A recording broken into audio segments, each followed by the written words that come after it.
dia, meus alunos do primeiro ano, tudo beleza? Bom, hoje nós iremos, dia 19/5/2020, nós iremos trabalhar do livro didático da página 17 até a página 26. Nós vamos abordar a viagem ao centro da Terra, camadas da atmosfera, principais placas tectônicas, a litosfera fragmentada, dividida, a dinâmica da litosfera e relevo oceânico e os limites entre as placas tectônicas, ok? Então, primeiramente, nós iremos abordar aqui a viagem ao centro da Terra. Bom, Júlio Verne foi um autor que no seu tempo, há muito tempo atrás, já faz bastante tempo, ele escreveu vários livros. Dentre eles, Uma Viagem ao Redor da Terra em 88 Dias, Uma Viagem ao Centro da Terra. A viagem ao redor da Terra em 88 dias é possível fazer, mas a viagem ao centro da Terra é uma ficção científica. Por quê? À medida que nós vamos aprofundando para as camadas mais interiores da Terra, a temperatura tende a aumentar. Mais pressão, mais liberação de energia, então seria impossível. Seria a mesma coisa se nós fizéssemos uma viagem ao Sol. Nós iríamos virar uma torrada humana. Hoje, eles conseguiram fazer, lá na região da Rússia, vamos dizer assim, escavar na parte da litosfera, que a gente chama de crosta terrestre, essa parte mais externa aqui, eles conseguiram fazer um buraco com uma profundidade que atingiu 15 quilômetros. Ou seja, mais do que isso é impossível. E a crosta terrestre, gente, ela é a camada menos espessa que nós temos. Pode variar até 80 quilômetros de espessura, tem lugares que é mais fina, tá certo? Bom, então seria impossível. Seria então, não faz de conta. Bom, nós temos pessoas que estudam os movimentos que podem acontecer, que são movimentos causados pelas placas tectônicas, os movimentos e a energia que é liberada através desse movimento, que são dois movimentos que nós chamamos de terremotos e vulcanismo. São chamados de forças endógenas, vem lá do interior da Terra e independe a força do homem, a vontade do homem. É fenômeno natural. Então, forças endógenas, lá do interior da Terra. Vento, chuva, neblina, exógenas, forças externas. Bom, lá na página 18, nós temos lá o exemplo de dois vulcanólogos, são pessoas que estudam os vulcões, e eles trabalhando aí nas proximidades do vulcão. Para eles trabalharem, eles têm que ter uma roupa própria, para poder proteger contra o aquecimento, que é liberado quando o vulcão está em atividade. A lava vulcânica, que futuramente vai formar uma rocha magmática, ela sai com altas temperaturas. Por isso que ela sai pastosa, bem incandescente, na cor como se tivesse um Brasil. E é isso mesmo, esse Brasil aí é de braseiro, tá, gente? Bom, ainda na página 17 eu tenho lá um tubo bem grande que nós chamamos de sismógrafo. O sismógrafo é um instrumento que vai medindo a movimentação das placas tectônicas entre o manto e a crosta, certo? O manto rígido e a crosta terrestre, que estão esses blocões de rocha sólida. Ele funciona como se estivesse fazendo uma eletro do coração, E ainda nós vamos ver, lá na página 17, esse desenho aqui, você vai abrir aí para você poder visualizar melhor. O desenho que está à sua esquerda é a estrutura da Terra. São as partes da Terra.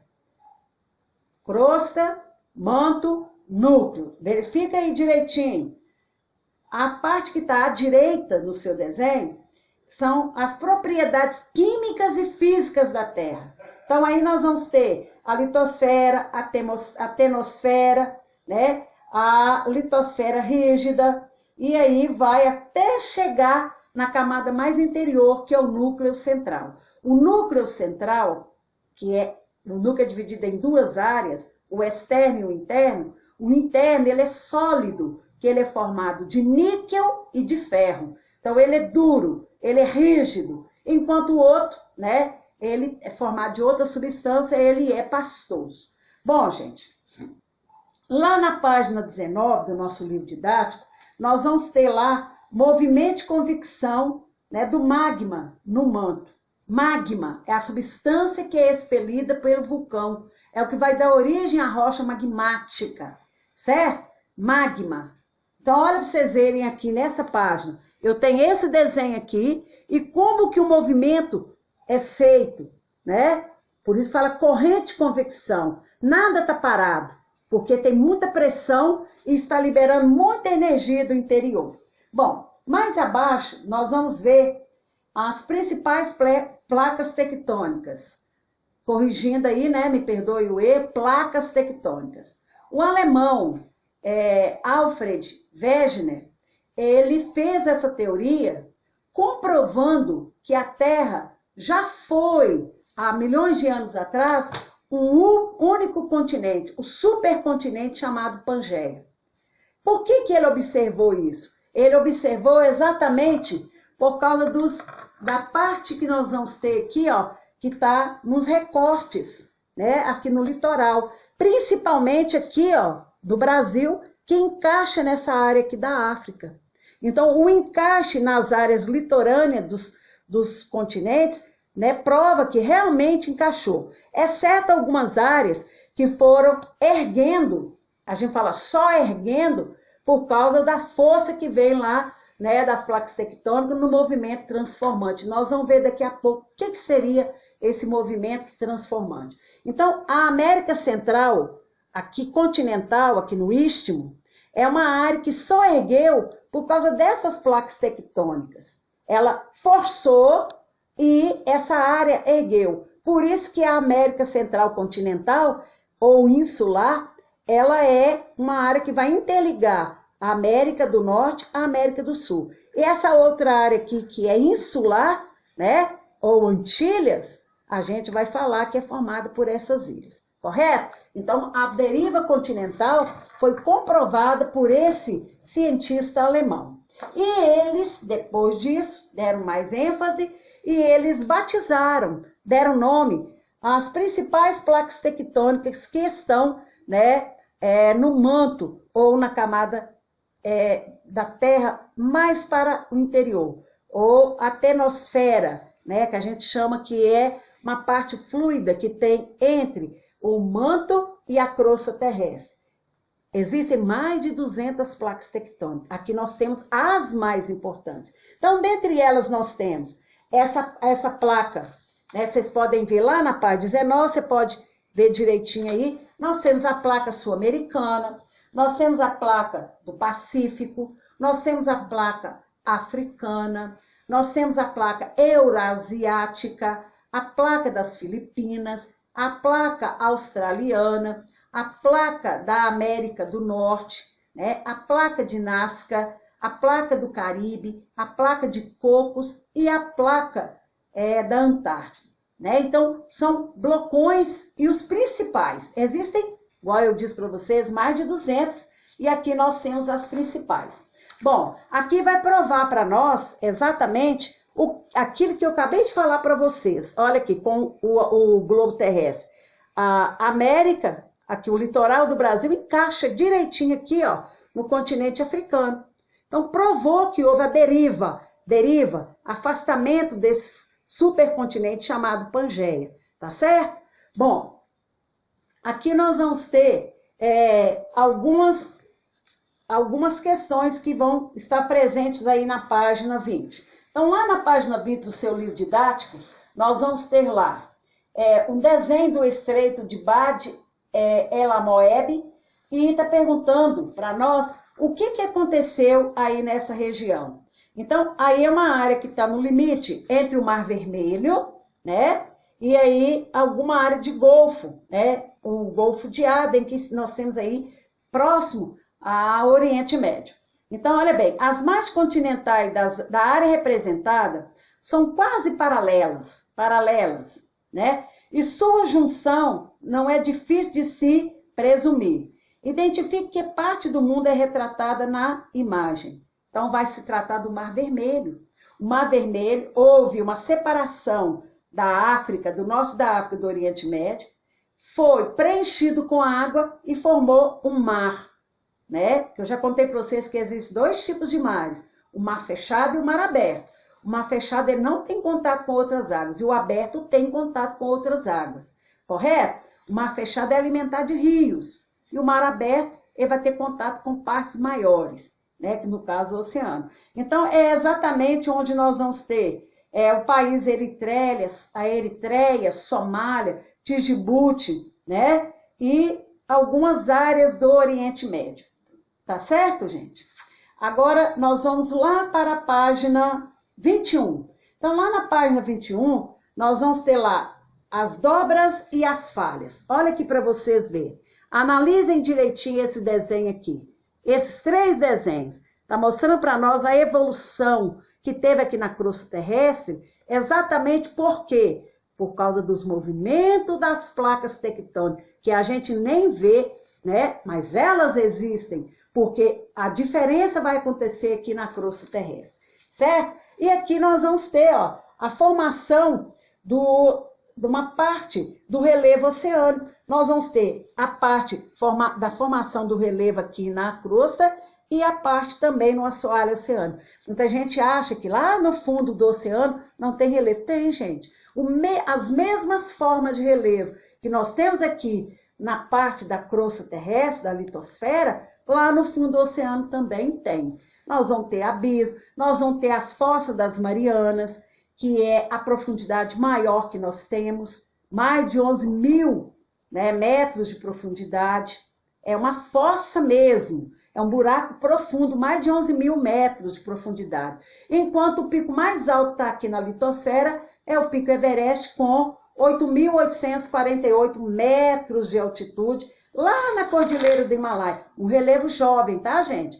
Que o relevo também tem a sua jovialidade. Ele pode ser jovem e ele já pode ser mais antigo. Antigo é quando ele apresenta o topo mais arredondado, que desgastou. Ele é um relevo jovem, que ele tem a parte aqui de cima mais pontuda, porque a erosão ainda não trabalhou todo o desgaste. Tá certo? Bom, aqui nós vamos ver exatamente a dorsal mesoatlântica, né, que nós temos no fundo do oceano, né? Aqui nós vamos ter um relevo submarino, mostrando para nós que debaixo da água, sob a água, nós temos forma de relevo como nós teríamos aqui na litosfera, tá? Nós vamos ver que muitas das vezes tem país, como é o caso do Japão, que eu vou dar um exemplo aqui para vocês, que ele está sobre 2 placas tectônicas. Então eu tenho uma placa tectônica aqui, outra placa tectônica aqui. O território do Japão está uma parte nessa placa A e uma parte nessa placa B. Trocando em miúdos, a placa eurasiática e a placa do Pacífico. São as duas. Então, o que acontece? Como as placas estão movimentando, o que vai acontecer com a parte aqui que está na crosta terrestre? Todo o território japonês, ele ocorre os movimentos, né, chamado tectonismo e vulcanismo. Tectonismo ou sismo é a mesma coisa de terremoto. Então, são forças endógenas que saem de dentro da Terra por causa da liberação de energia e pressão, ok? Então, aí está mostrando para nós a formação da dorsal atlântica. Então, olha para vocês verem como que ela é grande, né? E ela é em formato de um arco. Então, é muito importante falar isso. E uma outra coisa que vai aparecer, né? Aqui está o caso do Japão, ó, nesse desenho aqui, que você pode observar, né? Sobre 2 placas tectônicas. Então, por isso que lá é um terreno de instabilidade geológica, com sismo e vulcanismo. E mais aqui nós vamos ter a formação de falhas. Nós temos 2 grandes falhas na superfície que são muito famosas. A falha de San Andreas, no oeste dos Estados Unidos, e a falha do Rift Valley, que nós temos lá na África. Tanto que essa falha do Rift Valley acontece que pode ocorrer o seguinte, olha. Aqui na África, essa área todinha que está aqui, onde tem a área onde que o rio Nilo nasce, onde tem o Rift Valley, ou Vale do Rift, né? é uma área que tem um aprofundamento na crosta terrestre. Fala-se que é possível que essa falha aprofunde tanto que essa parte aqui da África possa desgrudar do continente e formar um novíssimo continente. Pera lá, não é de hoje para amanhã não. Pode acontecer milhares, milhões de anos para ocorrer isso, tá certo? Deixar o globo aqui, nosso companheirinho, né? E, por fim, para nós fecharmos, nós vamos mostrar os limites entre as placas. Então, olha bem, são 3 limites. Nós vamos ter o limite que nós chamamos de limite divergente. Ó, diverge. Uma placa movimenta para um lado e a outra movimenta para o outro, oposto. O limite convergente, que elas movimentam na mesma direção uma da outra. E o movimento que é chamado de transformante, que ela vai ficar fazendo assim, ó, serrilhando, como se fosse uma serra, fazendo isso. Então, são esses movimentos do limite entre as placas tectônicas que vai causar toda a modificação na crosta terrestre, na litosfera, dando as formas de relevo, né, surgirem as formas de relevo, que são as montanhas, picos, planaltos, planícies e as depressões. Gente, então lá no Zoom, né, daqui a pouco eu vou mandar o convite para vocês e nós vamos nos encontrar, nós iremos juntos resolvermos as atividades propostas, né, lá na página 24 até a página 26, ok? E juntamente com esse vídeo meu, vai lá um vídeo do SPE. E eu gostaria que vocês assistissem, por favor, a aula da semana 7 e a semana 8 do SPE do Positivo.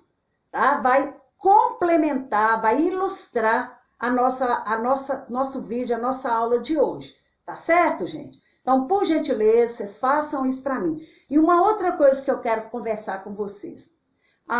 O Colégio Teixeira Neto, juntamente com os professores e a nossa psicopedagoga, né, a Flávia, nós elaboramos um trabalho e cada professor elaborou X questões. Né? Em geografia eu elaborei 10 questões, envolvendo o que nós estudamos no livro 1 e a parte que até onde a gente viu do livro 2. Será uma atividade que nós iremos fazer nas aulas. Então, semana que vem, dia 26, em uma aula, eu vou deixar específico para nós resolvermos 5 questões. Tá certo? Nós vamos resolver junto para poder fazer um diagnóstico do seu aprendizado. Tá? Para ver onde que está o aprendizado, como que está, se tem alguma coisa que a gente tem que estar repetindo. Tá? Então, fiquem com Deus, cuidem-se, lave a mão, passa álcool, põe a máscara. E daqui a pouco lá no Zoom. Tchau!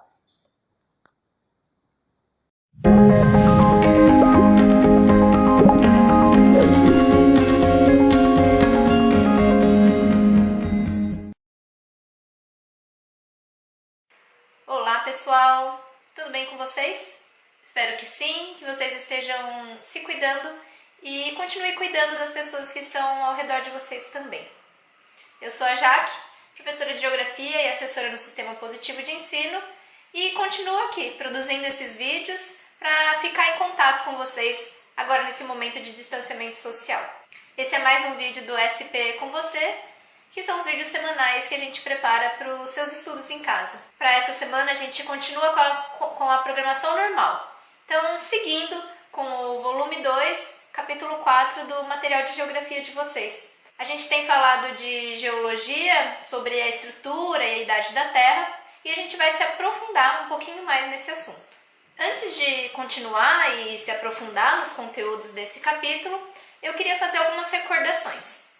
A primeira é que, enquanto a gente estava vendo a história geológica da Terra, aquela que se difere da história humana, né, em termos de escala, quando a gente estava estudando essa história, a gente descobriu que foi a partir do esfriamento da Terra há bilhões de anos que se solidificou e formou a crosta terrestre. Ou seja, a crosta é toda essa camada rígida externa que envolve o interior do planeta Terra. Nos nossos estudos de litosfera, a gente compreende não só o que acontece na crosta, mas tudo que vai dar alguma dinâmica, ou seja, movimentar ou transformar essa crosta. Até então, a gente falou principalmente dos processos externos à crosta, ou seja, a erosão, a sedimentação, a formação das rochas sedimentares, o transporte das partículas e etc. No vídeo de hoje, a gente vai entender um pouquinho mais sobre os processos que ocorrem internamente à crosta, ou seja, no interior da estrutura terrestre. E que também são processos que vão dinamizar a crosta. Eu não tenho como começar a falar desse assunto sem falar da importância do desenvolvimento da ciência. É por causa da ciência que a gente compreende esses processos. E isso vem de análise, não exatamente no interior da Terra, porque não há tecnologia suficiente para análises tão profundas, mas análise sobre outros corpos celestes que são da mesma idade da Terra, que são contemporâneos, como os meteoritos, e também pela análise dos materiais liberados por erupções vulcânicas. Mas um dos estudos mais importantes na compreensão da estrutura da Terra são as análises das ondas sísmicas, que são propagadas durante os terremotos. Então, as ondas sísmicas, que são captadas por sismógrafos, são movimentos vibratórios das partículas das rochas que vão se propagando através da Terra. Geralmente, essa vibração ela se dá como consequência de um sismo, um terremoto, ou devido a uma grande explosão. Então, após esse momento de grande vibração, como um terremoto ou uma explosão, essas partículas vão vibrando no sentido de se espalhar pela estrutura terrestre. Na página 18 do material de vocês têm uma ilustração de um sismógrafo, que são esses aparelhos que detectam os tremores da Terra. Esses aparelhos eles conseguem registrar a travessia das ondas sísmicas pelas camadas internas do planeta até alcançarem a superfície terrestre. Ou seja, conforme essas ondas sísmicas elas vão passando de uma camada para outra na Terra, elas vão mudando de direção ou intensidade de acordo com o material que compõe essa estrutura. E são esses sinais de movimentação e de velocidade que vão indicar a formação, ou seja, o que há, como funciona essas diferentes camadas que compõem o interior da Terra. Esse já é um assunto que, apesar da tecnologia não comportar um aprofundamento muito maior, ele já é muito desenvolvido. O que faz com que a gente aqui na escola, que não, né, aqui em casa, mas com que a gente nesse ambiente de estudo, de nível escolar, compreenda a estrutura da Terra e como ela vai dinamizar também a nossa vida. Para se aprofundar ainda mais nesse assunto, eu vou pedir para que vocês abram o livro de vocês na página 18. Lá há uma ilustração, a estrutura interna da Terra com base em suas propriedades químicas e físicas. Essa imagem é uma ilustração da estrutura da Terra. A denominação dessas camadas ela vai se diferenciar de acordo com o tipo de análise. Então, quando a gente analisa, por exemplo, as camadas definidas pelas propriedades químicas, a gente vai perceber pelo lado esquerdo da imagem que há 3 camadas, a crosta, o manto e o núcleo. Se a gente olha o lado direito da imagem, a gente vai observar mais camadas que são definidas a partir das suas propriedades físicas. Então, são a litosfera rígida, a astenosfera plástica, a mesosfera, o núcleo externo líquido e o núcleo interno sólido. Observando a imagem, vocês vão perceber que do ponto central do planeta Terra até a crosta terrestre, existem mais de 9.000 quilômetros, sendo que a crosta terrestre comporta um pouco menos de 80 quilômetros de toda essa estrutura terrestre. Ou seja, a crosta é uma camada relativamente fina na estrutura da Terra. Para o vídeo de hoje, a gente vai focar nas camadas definidas pela estrutura química, ou seja, o que está sendo demonstrado ao lado esquerdo dessa imagem. A respeito dessa estrutura, o núcleo ele é formado basicamente por níquel e ferro. e a densidade dele aumenta conforme a sua profundidade aumenta também. Já no manto, os elementos mais presentes são o silício e magnésio. Também é importante a gente saber que é no manto que ocorrem os deslocamentos das correntes de magma, que a gente vai entender melhor depois. Já a crosta é uma camada sólida, onde os elementos químicos predominantes são o silício e o alumínio. Então, pessoal, por ser relativamente fina em relação a toda a estrutura terrestre, a crosta terrestre ela pode ser observada metaforicamente como se fosse a casca da Terra. A gente até pode comparar com a casca de ovo mesmo, bem fininha, com todo o material em movimento ali dentro. Mas essa casca, como crosta terrestre, ela não é exatamente contínua. A verdade, ela é quebradiça ou toda fragmentada. E a gente pode voltar até na ideia do ovo. Pense num ovo cozido onde você consegue quebrar a casca. Você vai perceber que a estrutura se mantém a mesma, a casca continua rígida, mas ela está fragmentada. Na crosta terrestre é mais ou menos da mesma forma que ocorre. Há toda essa camada que é rígida, mas ela é fragmentada em pedaços. Essas partes, esses fragmentos que compõem a crosta terrestre, são denominadas placas tectônicas. Na página 19 do material de vocês tem um mapa que representa a localização e a extensão das principais placas tectônicas existentes. Podem observar que, além dos limites entre as placas tectônicas, há também setas que estão em preto e elas simbolizam movimentos. Então, além dessa crosta ser fragmentada em placas tectônicas, essas placas tectônicas estão em constante movimento. Por esse mapa, vocês conseguem observar a placa eurasiana, a placa africana, a placa indo-australiana, a placa antártica, a placa do Pacífico, a placa norte-americana, a placa do Caribe, a placa africana, a placa de Nazca e a placa sul-americana. São as principais placas tectônicas que compõem a crosta terrestre. Nessa representação da Terra, além de estar sendo demonstrado o limite entre as placas tectônicas, o eixo da cadeia, e também o sentido do movimento das placas tectônicas, existe uma legenda em roxo demonstrando as zonas de subducção. E é sobre isso que a gente vai falar a partir de agora. A verdade é que as placas tectônicas elas se movimentam de acordo com dinâmicas internas na Terra. Lá na página 19 do material de vocês tem uma imagem que ilustra que tipo de forças são essas que atuam internamente na movimentação das placas tectônicas. São as correntes de convecção de magma que acontecem no manto terrestre. Devido ao imenso calor do interior da Terra, sobretudo no núcleo, a movimentação do material magmático ela vai acontecer mais ou menos da mesma forma que uma panela com água em ebulição. Ou seja, o material do magma, o material do manto, vai ascender, se movimentando como se fosse um ciclo.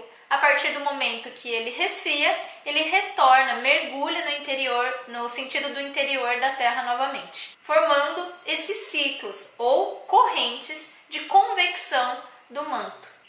A partir dessas forças, sobretudo da ascensão dessa matéria, com grande força e calor, a estrutura rígida da Terra se movimenta também. Então, ou ela vai começar a ser formada a partir dessa ascensão desse material do manto que se resfria e se solidifica, formando crosta, ou no decorrer desse ciclo, a crosta terrestre pode afundar, mergulhar no sentido do interior da Terra, voltando a se tornar material do manto novamente. E isso faz todo sentido quando a gente lembra do que a gente estudou a respeito do ciclo das rochas. Então, há de fato a erosão e a sedimentação e a formação de outras rochas na superfície terrestre, mas há a possibilidade de todo esse conjunto de rochas afundar, mergulhar no manto terrestre e voltar a se tornar material magmático. Bom, mas da onde que surgiu todas essas ideias, né? No começo do vídeo eu estava falando da importância da ciência e de como ela vai evoluindo. A noção sobre o movimento dessas placas tectônicas, ela já tem um bom tempo. Existiu um cara alemão chamado Alfred Wegener. Alfred Wegener? Alfred Wegener. Alfred Wegener. Alfred Wegener. Que ainda no começo do século XX já suspeitava sobre essas movimentações que ocorriam na crosta terrestre. Tem uma fotografia desse moço bem afeiçoado aí na página 21 do material de vocês. Esse cara era meteorologista e para ele existiam forças poderosas horizontais que atuavam na crosta terrestre e moveriam esses blocos rígidos, contorcendo ou dobrando as estruturas rochosas que eram reveladas nas camadas das rochas das grandes cordilheiras, das montanhas, como do Himalaia, dos Alpes e dos Andes. Por observar esses dobramentos, essas contorções das rochas, mais ou menos como eu mostrei para vocês na rocha metamórfica, no vídeo passado, ele acreditava que os blocos continentais eles poderiam tanto afundar quanto se levantar sobre uma camada inferior de magma, quanto também deslizar horizontalmente. O que ele observava, vocês podem observar também na página 21. Tem uma ilustração que demonstra dobras e falhas no relevo terrestre. A partir desse tipo de observação, desses relevos que existem principalmente na segunda e na terceira imagem, é que ele tirava essa ideia dessas forças atuando, tanto fazendo com que esse relevo levante, como afunde, mas também que se desloque horizontalmente. Então, observando essas imagens, vocês, por exemplo, que tipo de movimento acreditam que esteja acontecendo em cada uma dessas situações, formando essas dobras ou essas falhas no terreno?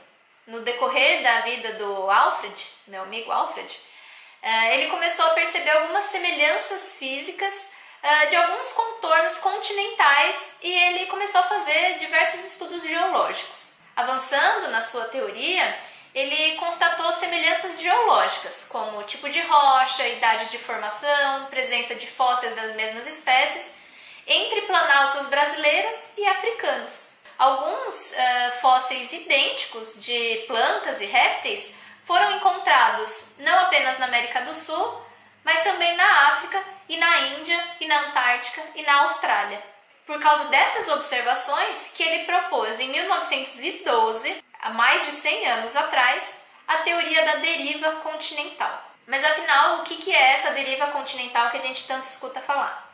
Bom, com base em todas essas análises e observações que ele fazia, principalmente dessa semelhança entre essas estruturas geológicas continentais que eram tão separadas espacialmente, mas tão semelhantes, ele acreditava e tentava explicar uma ideia de que os enormes continentes estavam, na verdade, flutuando como barcos à deriva em um oceano líquido ou viscoso, e daí que vem o nome dessa teoria, da deriva continental. Ou seja, ele acreditava que os continentes estavam flutuando à deriva na estrutura terrestre. Nessa teoria, ele também sugeria que na história da Terra, os continentes uma vez já estiveram juntos. A partir disso, ele tentava explicar, por exemplo, as semelhanças existentes nos recortes continentais, como os encaixes que a gente observa na costa da América do Sul e da África. Apesar dele ter explicado tudo isso e inclusive tendo formulado a noção de um único supercontinente, a Pangeia, que eu contei no vídeo anterior, a comprovação da deriva ou movimentação dos continentes e a origem desse fenômeno somente começaram a ser esclarecidas a partir do desenvolvimento de uma tecnologia mais avançada depois da década de 1950. Também, com base nas imagens por satélite que não existiam anteriormente, a descoberta sobre formas de relevo do assoalho oceânico e a datação das suas rochas foram pontos chaves para a solução de grande parte dessas intrigantes questões que a teoria do Alfred deixou. Então, depois de um tempo, depois da ciência se desenvolvendo por muitos anos, foi possível atualizar as explicações da teoria da deriva continental do Wegener. Alfred Wegener. De acordo com a nova teoria e a mais aceita, há de fato a movimentação na crosta terrestre, mas ela não acontece de forma aleatória, e sim de acordo com os movimentos que ocorrem no interior terrestre. Para finalizar, eu vou pedir para que vocês retornem à página 19 para analisar novamente a imagem das principais placas tectônicas representadas aí no mapa.